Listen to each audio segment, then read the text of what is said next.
stand before you today to argue a topic that has been debated for decades, the question of when life begins. I will argue that life begins at conception. Let's consider the biological perspective. At the moment of conception, when a sperm cell fertilizes an egg, a unique human organism is formed. This zygote contains a complete set of DNA. It is distinct from both the mother and the father. This genetic blueprint determines all of the characteristics of the individual. This ranges from their eye color to potential health conditions. From this point forward, the zygote undergoes continuous development.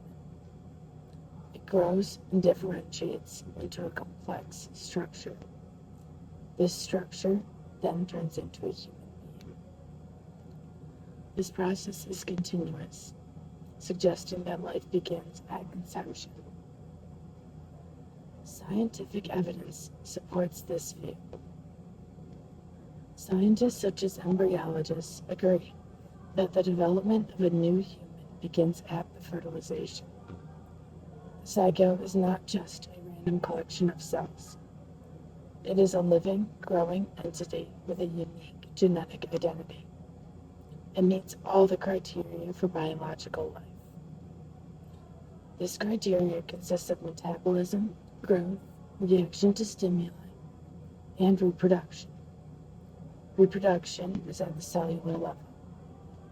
Therefore, from a scientific standpoint, it is reasonable to conclude that life begins at conception. We can also consider it from an ethical perspective. We recognize that life begins at conception has significant implications. If we accept that a human life starts at conception, every embryo has intrinsic value and deserves protection under the law. This perspective aligns with the principle of human life. We hold that all humans have worth and dignity. It challenges us to consider how moral responsibility they have towards the unborn, protecting them just as we would any other human being. From a philosophical standpoint, the concept of personhood is debated. Some argue that personhood begins at a stage of development. This development can be when a fetus can feel pain, or when it reaches a certain level of brain development. However, these milestones are part of the entire process of development that begins at conception.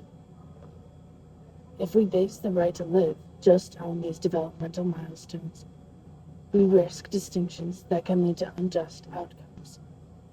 The principle of equal consideration suggests that all humans, regardless of what stage they are in their development, should be afforded the same moral consideration.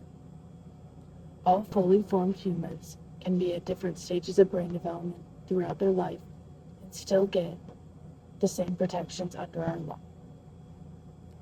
Now we can address some counter-arguments. One argument is that life does not begin at conception because the embryo is not viable outside the womb. However, viability is a standard that depends on medical technology and can change from one pregnancy to another.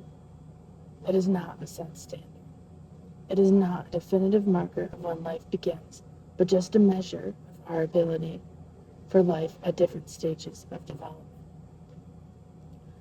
Another counterargument is personhood. The right to live begins at a later stage, such as when the fetus can feel pain or reaching that stage of brain development. While these milestones are significant, they do not undermine that the formation of the zygote has already began. They are part of the process that starts at conception.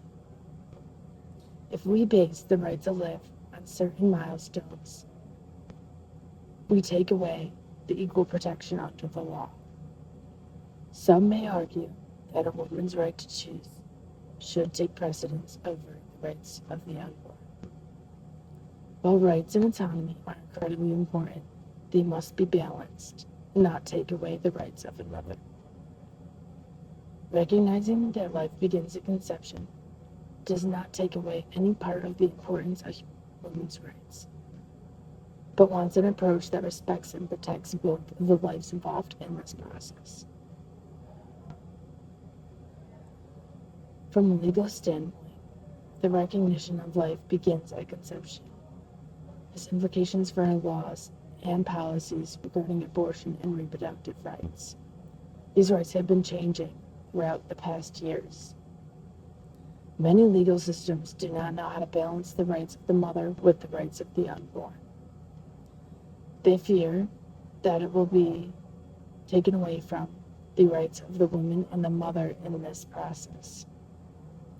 But by acknowledging that life begins at conception, we would then be taking away any protections of this unborn zygote that will turn into a future child.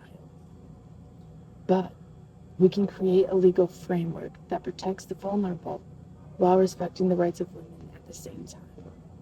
We can give women the right to choose certain rights of their child, such as if they are able to raise the child, or if adoption is also an option. But by allowing the right of the child to not be born, we take away the protection that the child will have throughout their life going forward. By affirming that life begins at conception, we uphold the principle of all human life, and we commit to protecting any vulnerable beings in society. Overall, we must acknowledge that this zygote will eventually be a future child.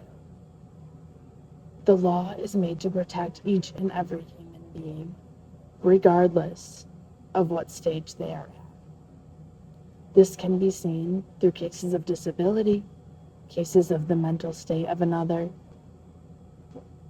all throughout cases made throughout history. Therefore, we can acknowledge that at the moment of conception, this zygote will eventually be a full human, regardless of what stage of brain development they are at. This should give us the moral responsibility to protect this zygote. It should also give courts the authority to protect this child, despite protecting women's rights at the same time, as this child could eventually be a fully formed human that also meets women's rights. We must acknowledge both at the same time while protecting this form of life. Thank you.